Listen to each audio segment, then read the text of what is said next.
How to share WeChat ID. Hey everyone, welcome back to the channel. In today's video, I'll show you how to share your WeChat ID quickly and easily. So without further ado, let's get started.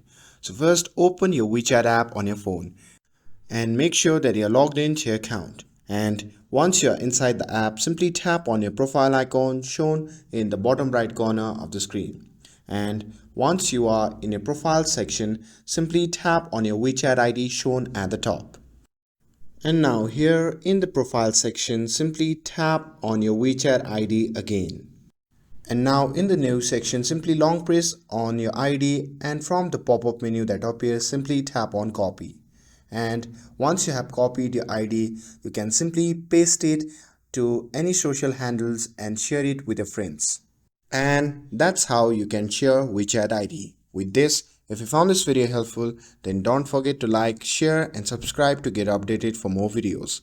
Thanks for watching, and I'll see you in the next video.